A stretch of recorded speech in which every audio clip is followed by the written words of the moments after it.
Fantastic. Okay.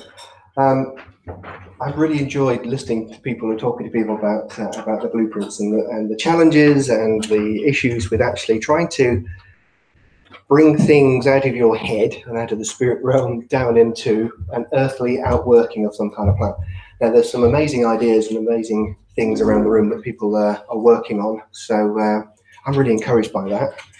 But there's still work to do. And not everybody's got their vision clear, and that's okay.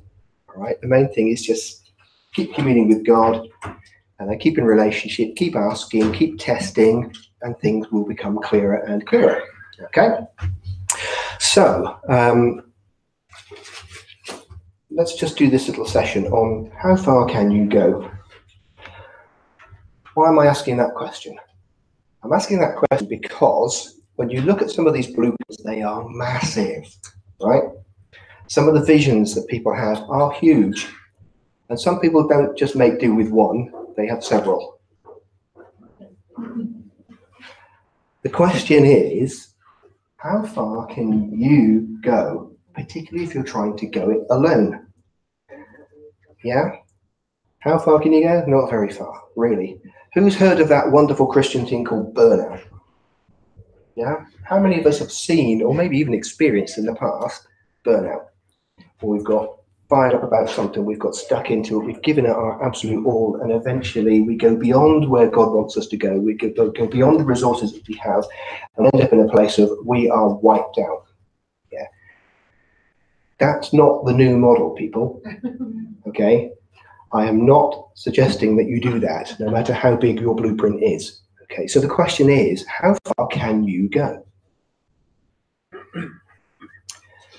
One of the greatest and most valuable things that you will do as you develop your blueprint is you will learn the power of relationship with God, yes, but you will learn the power of relationships with other people.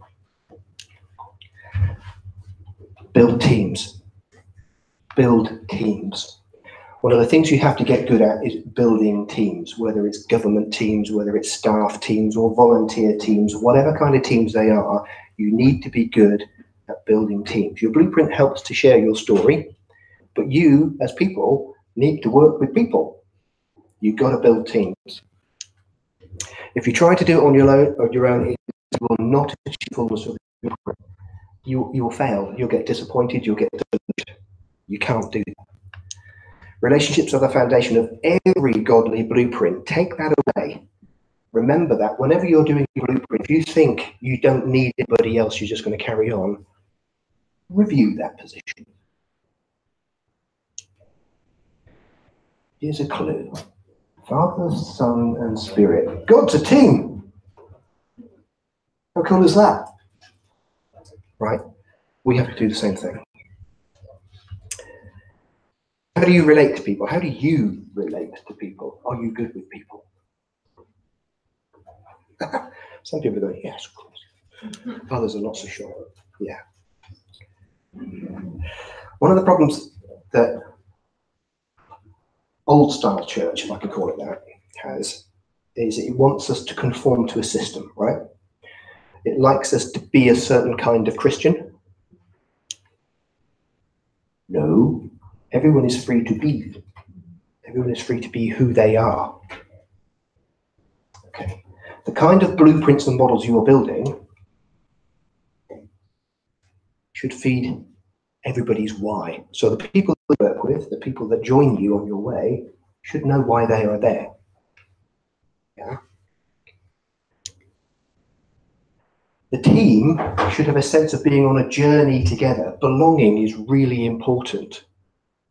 You don't get buy-in, you don't get trust, you don't get the journeying together without people belonging together and feeling they're part of something. That's really innate in us as human beings. You know, God created us to be in society and in community and in relationship. People like to belong. The teams know, or the team know it's in a process. It works out its own sentience. What do I mean by sentience? It works out its own level of intelligence and awareness as you go through the process. Yeah? It becomes a thing with its own motivation. It becomes a thing with its own cohesiveness when you begin to work as a whole body of people, as a team, right? This one is really a challenge to people who like to do things on their own. Now, if you have a particular ruler gift, if that's something where you are used to being in charge, if you like to be the one organizing things, sometimes you need to just remember that the team is greater than the individual. Praise is the fuel for the mission. You gotta keep it positive. Now, too many times I've been involved in teams in companies where the driver is never, you're doing well. The driver is, we're doing badly, we've got to fix it. Not, how well can we do this? You're doing a great job, how can we enhance this? It's always, we've got to fix a problem, you're not performing well enough. And it's always a negative, not a positive. But praise, what a great job you did today, really goes a long way. And when people are struggling and they found it hard and you give them a good word and a good report on what they've done, it can just lift the whole project and the whole team. Everyone speaks, everyone has a voice. You do get those people who find it really hard to speak in a group. But if they are called to be part of your team and you believe that they are part of your team, you have to find a way that they can share as well. Okay, everyone has to have an equal voice as part of the process. That can be really challenging. Oh, and debate is productive, as long as it is debate, not just argument. Okay. So, some of those blueprints today, you're going to need to work with people, you're going to need to build teams, you're going to need to be collaborative. There's a nice diagram. There we go. It's quite helpful, isn't it? So, all these questions around the outside, the answer is team.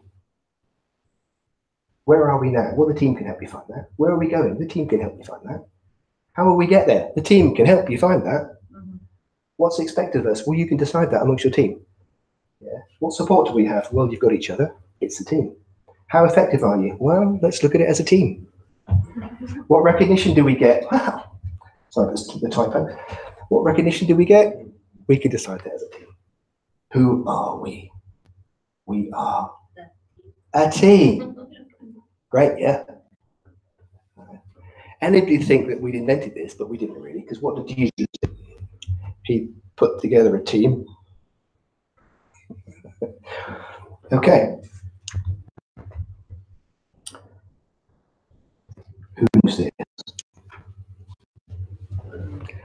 People are the best and best resource. Oh, there's some nods around the room for that one. Yeah, they are, aren't they? You know, people are great, mostly, as long as we're in agreement, doing the same things, all feeling happy, and then they're not. They can cause you challenges, they can cause you problems, they can cause you headaches, but they can be your greatest resource. So, as part of this journey, as part of developing your blueprint, you have to have that at all times. Grace. Grace. Do I have to have grace working with the organizations I work with who are not Christian, who don't understand our ethos, who don't understand our history, who have a bit of an attitude about working with Christians? Oh yes, certainly I have to have grace for them. Do I have to have grace for those clients that come through our doors and demand everything and have a massive entitlement attitude? Yes, I have to have grace for them. Do I have to have grace for staff members who lose the plot of something really simple and stupid? Yeah, I have to have grace for them. And do I have to have grace for people that I work with in a church environment, in a government way, who sometimes just don't get it, and I think they should? It's like, I get it, why don't you? Yeah. Well, sometimes they don't. I have to have grace for that. But when we get through that, we can figure it out. One of the greatest things to remember is never attribute to malice what you can attribute to ignorance. They didn't mean it. They didn't do it on purpose most of the time. But if they did, you've got issues to deal with. Yeah. So I like that. Never attribute to malice what you can attribute to ignorance. That is not my quote. That's actually Dave. Thanks, Dave. Cool. All right. So that seemed particularly relevant given some of the mandates and blueprints that we were just looking at. Actions to take next. I'm just going to wind this up in a minute. So actions to take next. Most of you have got ideas, most of you got a direction, you've got homework to do on your nicely coloured sheets. You can take a look at them, okay? But learn about the problem your blueprint addresses and its underlying issues. Yes, we can get the heavenly stuff, but you do need to do some earthly homework. So you can seek God with your team together for clarification. Do not lean on your own understanding. Proverbs is absolutely right on that one. You may think you know, but make sure you know. Use earthly resources. I mentioned earlier on about liability, risk, all those sorts of things. Due diligence. Remember that phrase? Due diligence. You have to do homework. Do it yourself, get other people to do it, use existing sources, whatever. I don't mind. But when you go away and look at this as you start thinking how you're going to outwork it, due diligence. Consult. Draw on. Get other people's experiences. If you're going to work with other stakeholders, get unity and agreement. Unity and agreement. Don't try to go in and push your agenda. Get unity and agreement. And that goes for the people you are on team with or in a team with. It also goes with people that you need to partner with. Okay. Once you've written a blueprint, share it. Share it. Start talking to people about what it is you want to do. You will find that as you speak it out, it will come to being. What you voice begins to manifest. It begins to happen. It sets things happening in the atmosphere, in the spirit. Mike will give you the quantum physics explanation of it all. But it's true. As soon as you start to share it and talk about it, it takes on a life. It begins to happen. So you can share it. But I would recommend that as you go forward, you do this. Develop a business plan. Oh. It doesn't have to be complicated to start with. But you do need to have a plan that says this is how we're going to outwork it. Take all those considerations into account around running, operating, financing, governing, and write them down so you know what you're doing. Be as diligent about your earthly government as you are about your heavenly government. Remember this phrase, Christian passion, professional excellence. Christian passion, professional excellence. Never be too proud to get expert help when you need it. Yeah. None of us have got all the answers. None of us have got all the answers. Okay. The next step, I will summarize. Picture. I mentioned drawing up a business plan. It isn't as complicated as it sounds, honestly. It can be quite a lot of hard work, but it's not complicated if you understand the dynamics of the business that you're trying to put in place. And believe me, every charity, every ecclesia is a business. Okay. So you have to understand all the elements around your operations, your delivery, how that's going to work. You have to understand your finances, your communications and marketing, your sales plan. Even if you're a charity, you actually are selling. You know, it's harder to run a charity than it is to run a company, because you're convincing people to try and give you money. Right. And what are they getting in return for it most of the time? They're not buying something. They're not getting an iPod, are they? Absolutely. Yeah. Yeah. Sometimes they're just, it could be all sorts of things. Yeah, it's tax efficient. Yeah, fine. But anyway, so human resources, working with the people, compliance. That is, in a nutshell, taking everything and turning it into a business plan. All right. The other thing you can do is take a look at your blueprint and your business plan and all these things. And you can do something called a theory of change. Anybody familiar with theory of change? Nope. Well, I talked about how you join all the dots of your outcomes, your activities, the things that you're supposed to do, and linking it all to your vision. So that lovely diagram there that we started with earlier on can be translated into something that actually looks like that.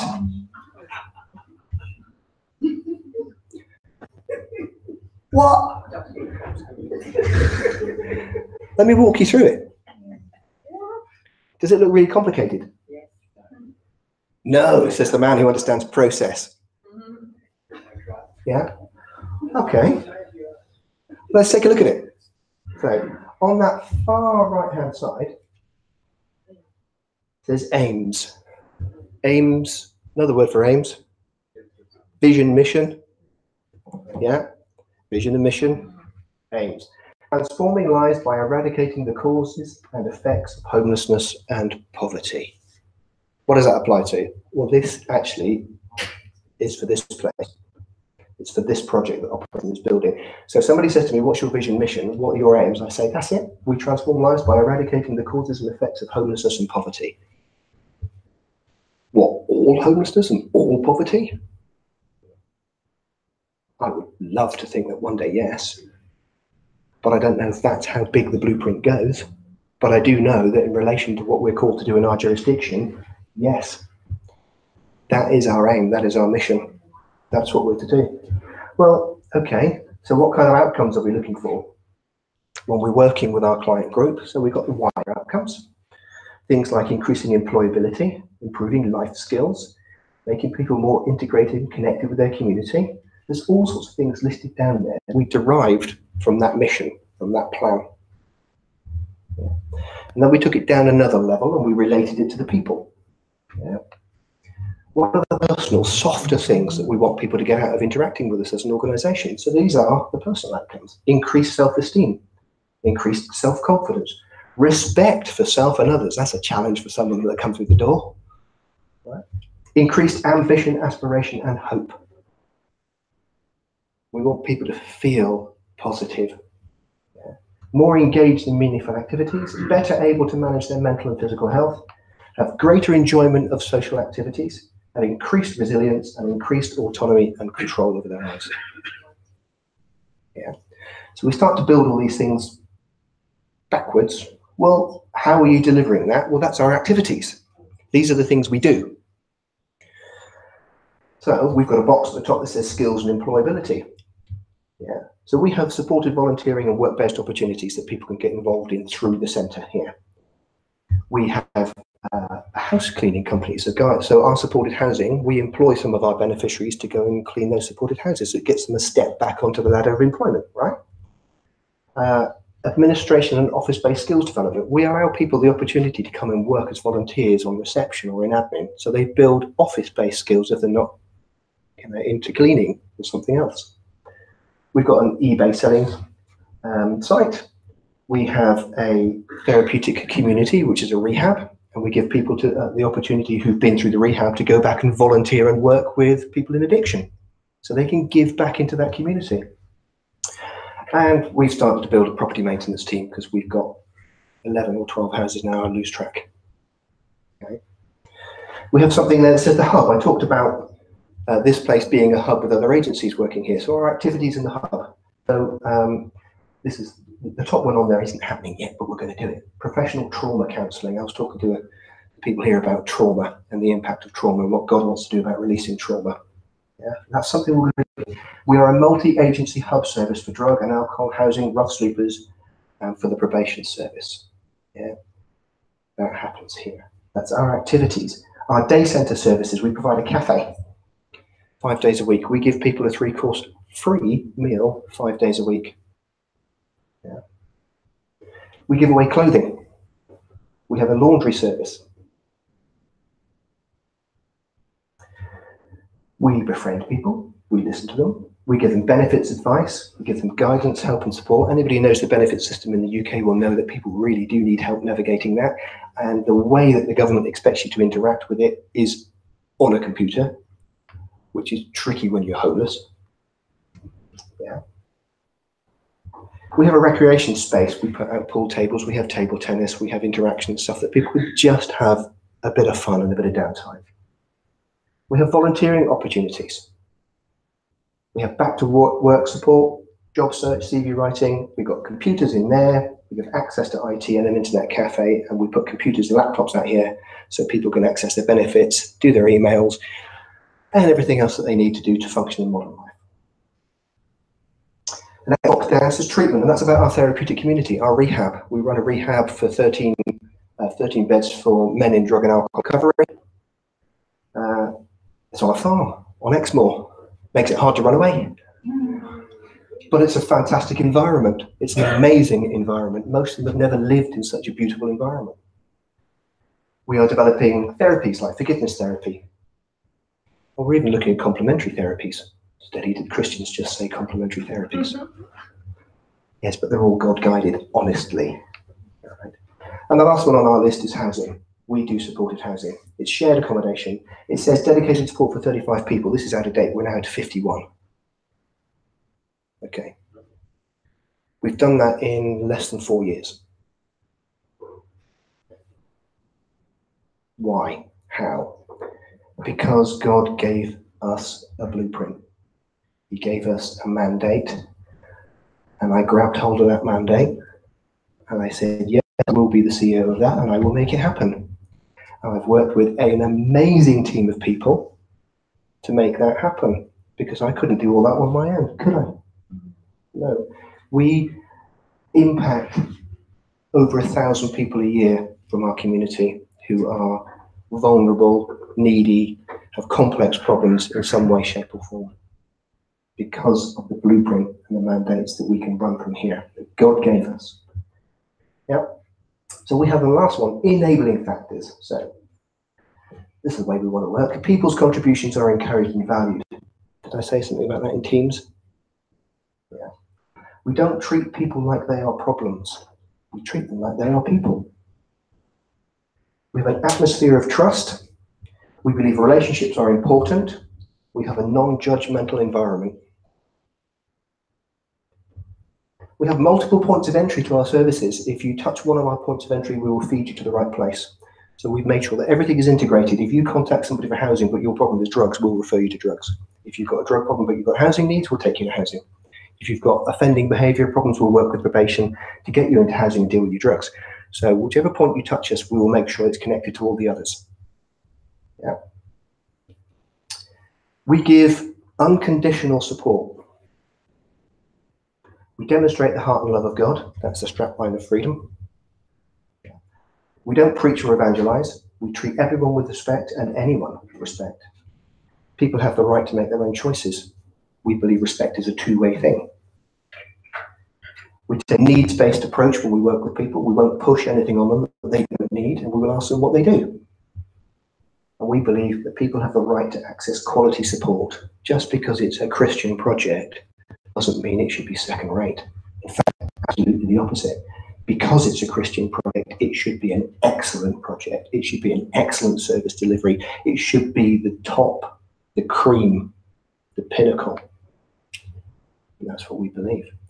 So just to show you that you can do all the things I've said and map them out and make them make sense when you go through it on one piece of paper, that is our blueprint with all our mandates, all our activities, and all our way of thinking. And I can explain that. But there's no circles. I'm sorry, it's not yellow and green and blue and everything else either, sorry. Yeah, it's a bit, we should probably have cut it up a bit, eh? Yes. Okay.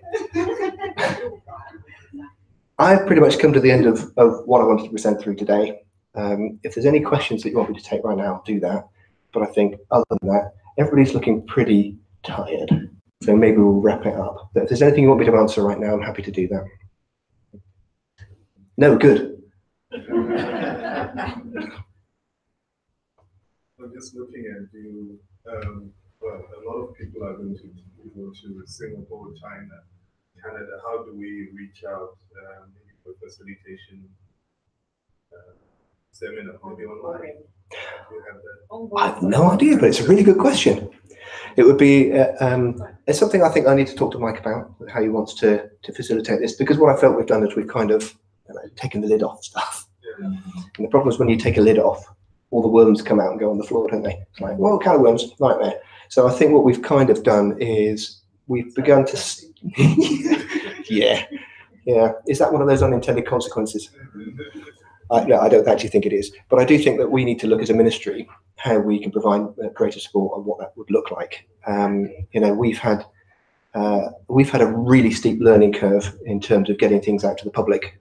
Freedom Apostolic Ministries, Freedom Apostolic Resources, what, 18 months old, Jeremy? It's about 18 months when God said, set this up, you've got to do something with it. So that's a relatively short time frame, and it's gone from zero to mental in that time. So yeah, there's still stuff that we need to look at and see how we can do that, because you know, initially we thought maybe a few people would be interested in hearing this stuff and learning about this stuff and connecting with us. But what we're finding is, as you say, it's like, yeah, there's people all over the world. There's, you know, Singapore and Australia and America and Canada and wherever else that this is happening. But that does present us with a challenge of how do we do that from Barnstable? How do we, you know, and whether that's a way that we, you know, mentor online like Mike has been doing, or whether we come up with a new program, or we come up with, you know, maybe we have to form some sort of consultancy thing that we can do that. But we'd have to look at how we do that and how God wants us to do that, and how then we develop the blueprint and the mandates for that, because we've not gone there yet. It's kind of one of those things that's come up now, and we go, okay, that's the next step. So yeah, fair question. All right. Well, I hope it's been useful. I hope it's been interesting. Thank you. And I'll just bless you to go back and work on your blueprints. Thank you very much. Thank you.